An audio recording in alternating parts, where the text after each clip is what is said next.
जय बालाजी की जय, बेड़ा पार बालाजी की जय हो। दोस्तों, यहाँ और समाज की वह विभूति यहाँ सेवा पूजा किया करते थे। परम आदरणीय, परम श्रद्धेय स्वर्गीय नंदलाल जी और यहीं सेवा करते थे। और अभी पूर्व में जलजूलनी एकादशी के एक दिन बाद ही अचानक से उनका स्वर्गवास हो गया। ऐसी महान विभूति थी। शायद उनके 13वीं पे आने का मौका मिला था, बाद में आ जाने का ये वापस मौका मिला है। जब भी आता हूँ तो यहाँ पे बड़ा वीरान वीरान लगता है, बिल्कुल अच्छा नहीं लगता है। जब भी यहाँ से गुज़रता हूँ तो उनकी आज भी याद उनकी सताती है। आज भी उनकी कमी महसूस हो रही है। रास्ते भी सुने सुने लग रहे हैं। ऐसा लगता है कि जैसे अनजान सफ़र का अनजान मुसाफिर हूँ। 2 घड़ी यहाँ बैठता था, उनके साथ बातचीत करता था तो बड़ा मन पसंद होता था। बड़े उनके तजुर्बे लेने का आनंद मिलता था। उनका ज्ञान, उनकी जो ओजस्वी वाणी थी, उनकी शब्द खड़े शब्द थे, लेकिन खड़ी खड़ी बात करते थे। अंत समय तक भी वो मुझे एक ही बात कह रहे थे कि भगवान पे भरोसा रखना, इस बालाजी पे भरोसा रखना, बेड़ा पार बालाजी पे भरोसा रखना, एक दिन सब अच्छा होगा। लेकिन मुझे नहीं लगता कि ये खाना बदोश समाज कभी सुधरेगा। मुझे नहीं लगता कि कभी समाज ये आगे पथ पे भी चलेगा।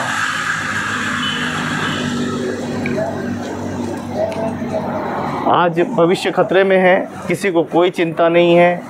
अंत समय तक भी बाबूजी एक ही बात कर रहे थे कि समाज का विकास हो, विकास हो, विकास हो।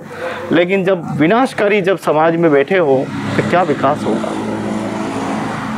ये कैसा देश है हमारा कि जिंदों को यहाँ मान सम्मान नहीं दिया जाता और यहाँ मुर्दों की सेवा की जाती है। उनके मरने के बाद संपत्तियाँ बांटी जाती है, खुशियाँ बांटी जाती है। ये कैसा खाना बदोश समाज है हमारा। बहुत दर्द होता है दिल में कि अच्छी विभूतियों को कोई मान सम्मान। अगर तुम जसमा माता की बात करते हो, आज अपनी माता का सम्मान नहीं करते हो, तुमने क्या जसमा माता को सम्मान दिया होगा? ये बड़ा विचारणीय प्रश्न है। ये बड़ा चिंताजनक विषय है कि हमारी समाज की वो विभूतियाँ जिन्होंने प्राण और त्याग दिया है, आज दिन तक आपने कभी तस्वीर लगा के उनको याद नहीं किया। याद किया होगा तो दारू की बोतल और 20 संगतियों के साथ आपने याद किया, लेकिन आज आपने कभी अच्छे दिनों तक कभी याद नहीं किया होगा। ये कैसा समाज है मेरा। बड़ी घृणा होती है कभी कभी तो मुझे अपने आप को। मैं कोसता हूँ, क्या मैं इस भागीरथ वंश का हूँ जिसने माँ गंगा को धरती पे लाए थे? क्या मैं इस कुल का हूँ? क्या मैं इस कुल का कहलाने के लायक हूँ या नालायक हूँ? ये मेरे दिल के अंदर से कई सवाल निकलते हैं जब मेरे समाज का दर्पण में देखता हूँ। देश में बड़े बड़े काम होते हैं, देश की आज़ादी की लड़ाई लड़ेगी, उसमें भी कोई भागीदारी नहीं। ये फेसबुक और ये व्हाट्सएप वाले लोग जो बड़े बड़े इतिहास को बताने की बात करते हैं, धरातल पे अपने माता पिता को, दादा दादी को भी देख लिया करो। कभी अपने गुजरे हुए अतीत और कभी अपने गुजरे हुए भविष्य को भी देख लिया करो कि तुम क्या हो, कैसे हो, तुम्हारी भागीदारी क्या है, गांव में तुम्हारी पहचान क्या है, शहर में तुम्हारी क्या है, ब्लॉक में क्या है, राजनीतिक में क्या है, सामाजिक में क्या हो, धार्मिक में तुम्हारी पद्धति क्या है।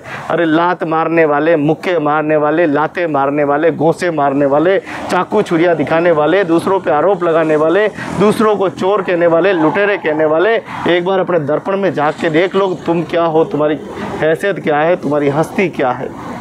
चले हो हस्ती मिटाने की उनकी जिनकी हस्ती स्वयं बेड़ा पार बालाजी जिनको रक्षा करते हैं, और वो तुम्हारे इस आलोचनाओं से पहले ही उठा लेते हैं। सबसे बड़ी बात यह है, मैं तो परमपिता परमेश्वर से यही प्रार्थना करता हूँ कि मैं बहुत करीब, मेरे को लड़ते लड़ते समाज से 21-22 साल हो गए, लेकिन अभी तक कोई सुधारात्मक प्रयास अभी तक नहीं हुआ है। एक समय था सरेआम जुआ खेलते थे, सरेआम शराब पीते थे, उस पर अंकुश लगा। सरेआम छोटी छोटी बेटियों की शादी करते थे, चोरी छुपके आज भी कर रहे हैं।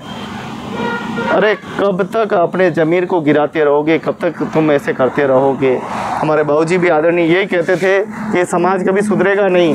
वो हमेशा खड़े शब्दों का प्रयोग करते थे, लेकिन आज भी बड़ा दर्द होता है कि आज वो नहीं है। आज मैं यहाँ हूँ तो वो नहीं है, जब वो थे तो मैं नहीं था। भगवान बेड़ा पार जी के आज चरणों में आने का मौका मिला है। देखिए वो भगवान श्री कृष्ण राधा कृष्ण की जो मूर्ति है वो सामने पड़ी हुई है और उस मूर्ति को सम्मेलन में समाज के लोगों ने समर्पित किया था। उनके इतनी उम्र के बाद भी राधा कृष्ण जी को उनको प्रदान किए गए थे। कितनी बड़ी बात है, हमारे समाज के लिए कितनी गौरव की बात है कि हमारा समाज प्रगतिशील हो रहा था, लेकिन अचानक से हमारे समाज के बीच संगत के दुराचारी लोग आते हैं और समाज का पतन के कतार पर ले जाते हैं। उनकी कोई जागृति नहीं होती। ये खाना बदोश ज़िंदगी जीने वाले लोग, खाने पीने वाले लोग, ये समाज का विकास करेंगे जिनकी कोई भागीदारी नहीं है, किसी काम में नहीं आते, अच्छे कामों में उनकी कोई भागीदारी नहीं है, बुरे कामों में सब जगह वो मिल जाएंगे आपको। जय श्री राम नारा लगाना बड़ी बात नहीं है, जय श्री राम जैसा बनना भी पड़ेगा आपको। उनके आदर मर्यादा पुरुषोत्तम की भावनाएं देखनी पड़ेगी, उनके भाई के प्रति समर्पण भाव देखने पड़ेंगे, जनता के प्रति, तब जाके एक मर्यादा पुरुषोत्तम समाज की रचना की जा सकती है। बड़ा दर्द होता है कि समाज के अच्छे अच्छे लोग भगवान को चले जा रहे हैं और दुराचारी आज भी लौट लौट के मर रहे हैं, उनको मौत नहीं आ रही है, ऐसे गिड़गिड़ाते। मैं तो कहता हूँ भगवान करे ऐसे लोगों को 150 साल 200 साल की उम्र करे, रेंग रेंग कर धरती के कीड़े जैसे मर जाए, रेंग रेंग कर मरे, सड़ सड़ के मरे, उनके कर्म ही ऐसे हो। ऐसे मैं अपने दिल से बद्दुआ देता हूँ। आखिर हम अपने समाज को आगे ले जाएं। अरे कहाँ हैं हम? अन्य समाज कितनी प्रगति कर रही है, छोटी से छोटी समाज आज बुलंदियों को छू रही है और आज हमारा समाज सिर्फ खाना बदोश, पार्टी, शादी, खाना पीना, ये वो रूढ़िवादी परंपराओं में आज भी गिरा हुआ है। कोई किसी की मदद नहीं करता है, बड़े बड़े वादे करते हैं, बड़े बड़े संस्थाएं बनाते हैं, वादे करते हैं हम ये कर देंगे, लेकिन जीरो काम, सिर्फ 0% जीरो।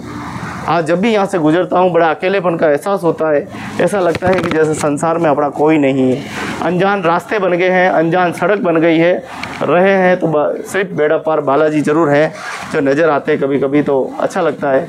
आज भी न जाने सामाजिक कुप्रथाओं को छोड़कर समाज आगे क्यों नहीं आ रहा है। ये प्रश्न मेरा नहीं है, ये प्रश्न मेरे हृदय का है, ये प्रश्न मेरे पूरी बिरादरी का है जो मैं आपके सामने करता रहता हूँ। आशा करता हूँ कि इससे प्रेरणा लेंगे और आज मैं आपको बाबूजी की ओरिजिनल आवाज़ भी सुनाने जाऊँगा और सारे वीडियो अपलोड करके आपको छोटे छोटे मैं बताऊँगा उन्होंने क्या कुछ कहा था, कैसे वो समाज को क्या कहना चाहते हैं। उनकी अभिव्यक्ति आप सुनेंगे तो शायद आज वो हमारे बीच में नहीं है, लेकिन उनकी आवाज़ जिंदा है जो हमारे चैनल पे है, हम ज़रूर आपको दिखाएंगे। आशा करता हूँ कि उन लोगों तक ये नसीहत जाए जो लोग समाज को गुमराह कर रहे हैं, जो लोग समाज के विकास को रोक के रखे हैं, जिन्होंने समाज के खाना बदोश बना के रख दिया है, रूढ़िवादी परंपराओं में घेर के रख दिया है, न तो काम करते हैं न काम करने देते हैं। आज देखते देखते 1.5 वर्ष गुजरने आया, आज ऐसा लग रहा है जैसे राजसमंद से हमारा नाता कट गया है, हमारा कोई संबंध नहीं है। ऐसा लगता है ये रास्ते अनजान हो गए हैं, जैसे इस रास्तों पे हम कभी गुजरे ही नहीं है, जबकि हर महीने में 2 बार 3 बार आना होता था, लेकिन आज ये देख लीजिए आपका 6 महीने में 1 बार आने का मौका मिल रहा है। ये बड़ी विनम्रता है, ये बड़ा विचारणीय प्रश्न है। अगर समाज के आडंबरवादी इसी प्रकार से आडंबरगिरी करते रहे तो इस समाज का पतन निश्चित है। और इन विभूतियों जो हमारे समाज में जिन्होंने इतनी असहनीय पीड़ा कष्ट देकर जिस समाज को खड़ा किया, जिस समाज को एक प्रेरणा दी, ऐसे अच्छे अच्छे लोग आज हमारे अलविदा ले रहे हैं। और ये अच्छी विभूतियाँ चली जाएगी तो इस समाज की नींव कौन रखेगा, इस समाज का भूत और भविष्य क्या होगा, इसको विचारने का प्रश्न है। अगर भागीरथ का समाज है मेरा तो भागीरथ जैसे बन के दिखाइए, भागीरथ जैसी प्रेरणा लेकर दिखाइए, भागीरथ जैसे संस्कार लेकर दिखाइए, तब मैं कहूँगा कि वास्तव में हम भागीरथ के समाज है। हमारे पूर्वजों ने तपस्या करके गंगा को धरती पे लेके आए, हमारा समाज खाना बदोश नहीं है। अच्छे काम कीजिए, सब में भागीदारी निभाइए, यही मैं प्रेरणा देने के लिए इस वीडियो को आपको समर्पित कर रहा हूँ। आशा है ये वीडियो आपको अच्छा लगेगा और अगर आप इस वीडियो को ज़्यादा से ज़्यादा शेयर करें, आप ज़्यादा से ज़्यादा अपने लोगों के बारे में बताएं जहाँ स्थायी लोगों की भागीदारी रही है, इन विभूतों की भागीदारी रही जिन्होंने समाज को एकदम खड़ा किया, उन लोगों के लिए ज़रूर उनको आगे लाइए, उनको मान सम्मान दिलाइए। यही हमारा एक मिशन होना चाहिए। हम अपने पूर्वजों को और अपने अच्छे लोगों को मान सम्मान प्रदान करें। बहुत बहुत धन्यवाद। जय हिंद, जय भारत, जय बालाजी की।